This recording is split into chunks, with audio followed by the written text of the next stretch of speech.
"Thompson, go to the dean's office," winked the class president. And my classmate Jessica, also my best friend, elbowed me. Whispers began to be heard in the air from the next table. I turned around briefly to give a cold glare to two chatterboxes who loved to gossip about everyone and everything. I'll be the subject of their discussion for the next 5 minutes, and it really annoys me. They don't have their own lives to talk about, but they definitely enjoy discussing the lives of others. "Jess, are you coming?" reminded Jessica. "Yeah, just a second. We need to finish something." Without taking my eyes off my notebook, I quickly took notes for my coursework. If I don't write it down right away, I'll definitely forget it later. "Continue. If you don't, the dean might have to spank someone tonight," my classmates continued to tease. My face flushed and I took a deep breath. Enough. I'm completely confused. Yes, my husband is the dean of the law school. Yes, I am his student. And yes, we sleep together. But this does not give anyone the right to talk about our personal lives. "Ignore them," Jessica patted my hand. "Go see what he wants. It might be important." "Jess, I swear I'm going to hit them soon. They're pushing," I said, clenching my fists, showing my disappointment. "I know. Why don't you tell your husband about the bullying? He will definitely deal with them." "Are you kidding? In no case. You should. I would tell him everything and then sit and watch how quickly they change their tune when they get suspended or expelled." "You're bloodthirsty, Jessica." "It's me. Oh, Jess, you really are amazing. You just never use it to your advantage." As I waited for Jessica to snap out of her daydream, which I hoped didn't involve my husband, I waved my hand in front of her face. Jessica stuck out her tongue in response and nodded towards the door, making it clear that it was time for me to leave. Having straightened my skirt and smoothed out the folds on my blouse, I leisurely went to the dean's office. Actually, I had other plans for this break, but oh well, if they called, it means it was for a reason. It definitely wasn't Bruce. He would write to me. And after one particular incident, which still makes me blush with embarrassment, Bruce and I made it a rule not to meet within the walls of the university. "Can I come in?" I asked, looking into the office. "Come in, Thompson," replied the administrator, who occupied me with organizational issues for the next 5 minutes. It turns out that after changing my name and therefore changing my ID, some changes to my enrollment agreement were required. A quick fix, done in 5 minutes. "Thompson," the receptionist called as I stood in the doorway, causing me to turn around. "Yes?" "Could you please bring these documents to the dean for signature?" "Sure, no problem." I took a heavy folder with documents from the administrator's desk and cheerfully stepped forward. A smile spread across my face. My heart sank with joy. This was an opportunity to see Bruce. And oh, how I missed him. I couldn't wait for our evening date after university. I love my husband. The thought of him makes me weak in the knees. If it were up to me, I would take him to a desert island, where we would be just the two of us, alone. Stopping near the dean, I touched my loose hair. I should have wiped off my lipstick. What if Bruce wanted to kiss? Chuckling to myself, I imagined the shocked faces of the university staff if they saw the dean wearing my red lipstick. It's unlikely that this will ever happen, but a girl can dream. Everyone knows that we are married. It's not a secret. But there is one big but that I would not like to remember. The smile disappeared from my lips. My mood dropped to 0. Why did I have to think about her? To hurt yourself again? Without knocking, I pushed the door. 3 steps forward. The dean's reception room was empty. The secretary was nowhere to be seen. It wasn't too difficult for me to go into my husband's office, or rather, the dean's office, without permission, right? I lowered the handle on the door and entered. "Bruce Halesworth?" A punch to the stomach, like a basketball, had just hit me. My eyes blinked rapidly, tears blurring the scene. I backed towards the door. To him. With her. Kissing. I just saw it with my own eyes. My Bruce hugs another woman tightly. I heard her moan into his lips. The same lips that kissed me this morning. No, I don't want to believe it. That's probably why my head was shaking back and forth like a baby doll. Damn it. The pain is unbearable. It feels like an arrow pierced my heart. My beloved husband Bruce and this woman. She simply did not leave our lives. Did not leave my husband alone. And Bruce, he promised never to go near her again. As if in a slow-motion scene from a movie, Bruce removed his hands from the woman's waist and turned around. His eyes found mine. He swallowed hard. The folder with documents slipped out of my hands and plopped onto the floor. Bam! I flinched and then ran away cowardly. "Thompson, wait!" Bruce shouted after me, but I didn't turn around. The sound of my heels was deafening. I covered my mouth with my hand and ran as fast as I could. My pulse was pounding in my temples. My vision was blurred by an endless stream of tears. He caught up with me on the stairs between the flights. He grabbed my hand painfully. "Stop! Let me go!" I couldn't break free. Bruce pulled me forcefully by the arm, away from prying eyes. All the students were looking at us. The voices in the corridor fell silent. But I didn't care. I was overwhelmed with emotions. He dragged me into an empty lecture hall. He slammed the door.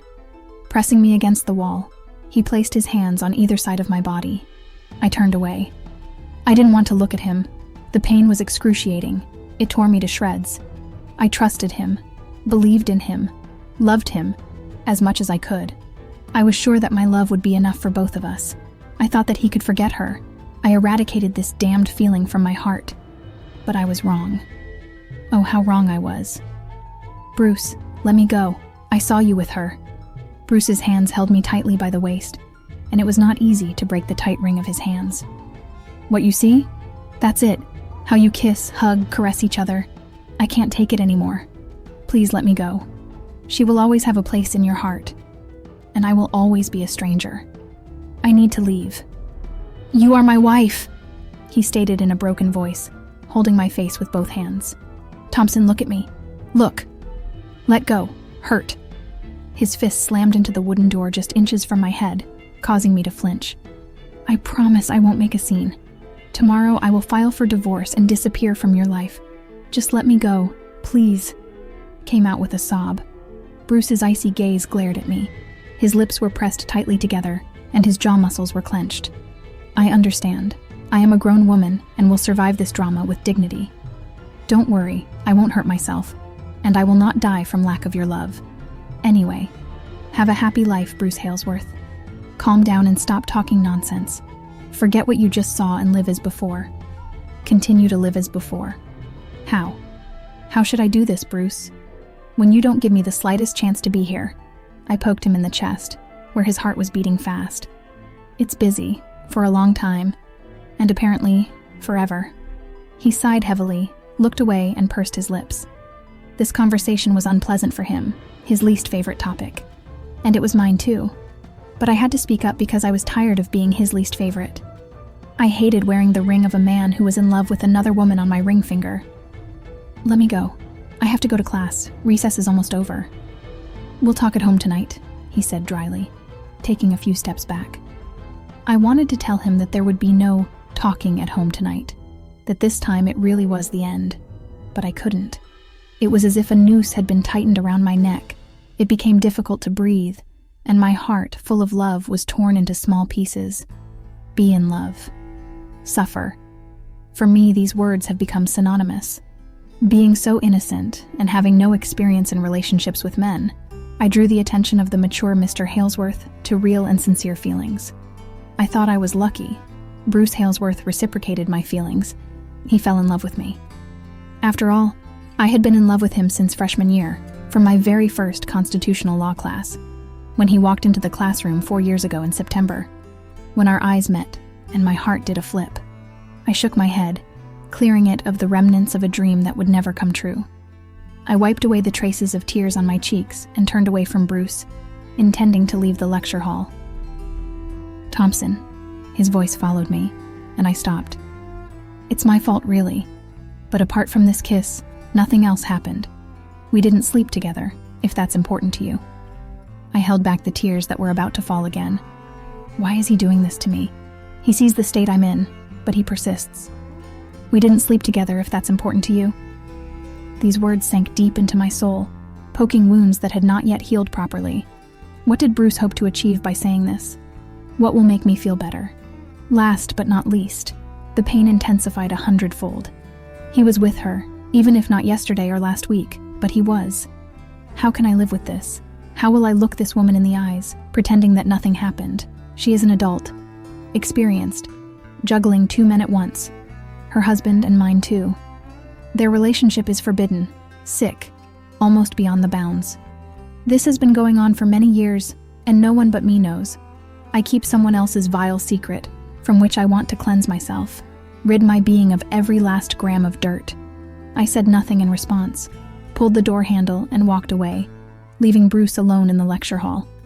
My knees buckled, and I grabbed the wall for support. I gasped for air as if I had just run away from someone without looking back. I would love to run away for real, but how can I run away from myself? The bell rang, and I returned to the lecture hall. I sat at the table with my head down. "So, Thompson, were you spanked in the dean's office, or were you spanked?" Mocked my classmates from the back of the class. A couple of overly sexual idiots. Idiots. Spoiled. Their parents are prosecutors and judges, and they think they can do whatever they want. "Be careful not to get yourself in trouble," Jessica snapped, moving closer to me and whispering so quietly that only I could hear. "Thompson, what's going on? Is there something wrong?" I shook my head and took a deep breath through my nose. The civil procedure professor entered the room and the lecture began. But I didn't dream during those 90 minutes. I was thinking about what to do next.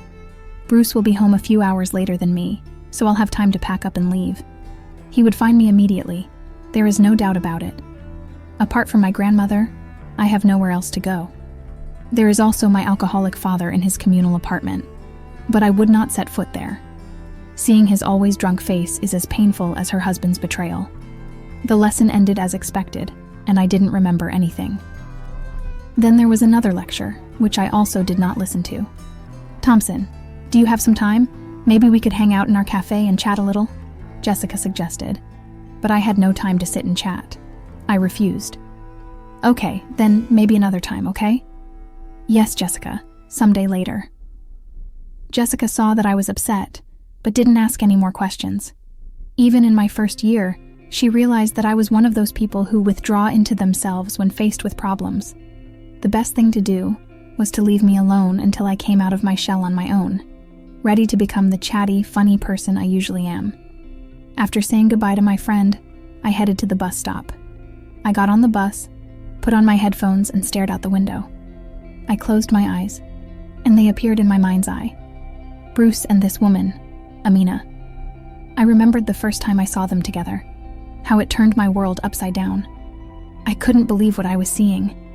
Who in their right mind would think that a son-in-law and his daughter-in-law could be lovers? Yet they were entangled in a secret that could tear the family apart. It's something you hear about in quiet whispers or dirty rumors, not something you expect to find in your life.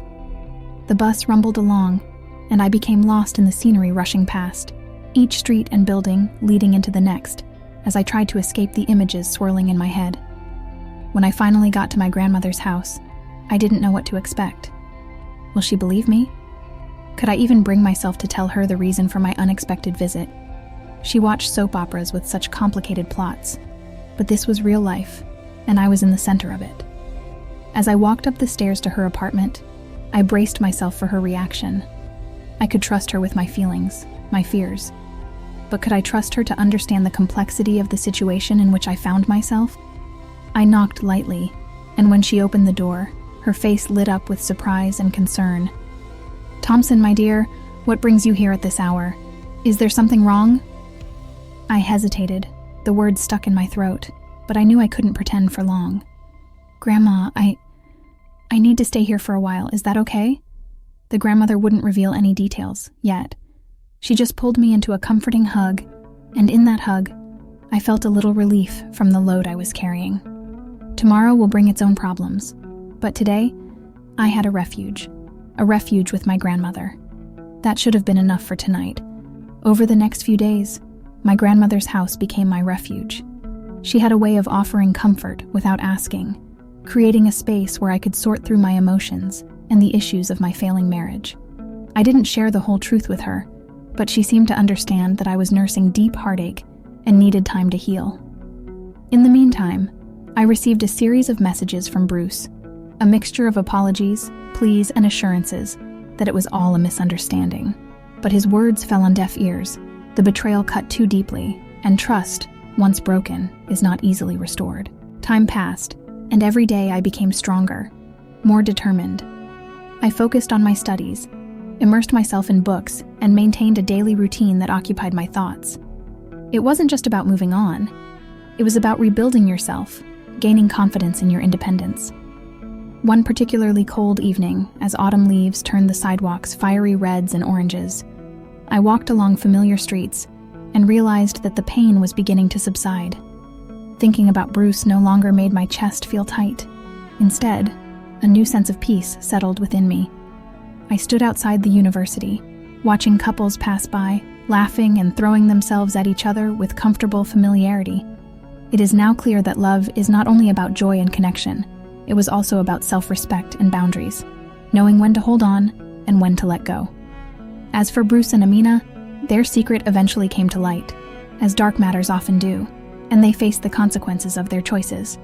By then, I was far from their drama, immersed in the serenity of my new life. I eventually found solace in my grandmother's wisdom. The heart is the teacher, dear. It shows us what we are made of. It clears the fog, and out of it we emerge stronger, wiser, and more ourselves than ever before. So, with a heart mended by its own resilience and the tender support of those who truly loved me, I entered a future full of possibilities. I didn't know what it would bring, but I knew I was ready to face it with a spirit that couldn't be broken, and a smile that finally reached my eyes. It was the end of a painful chapter, and the beginning of something completely new, something hopeful, something of mine.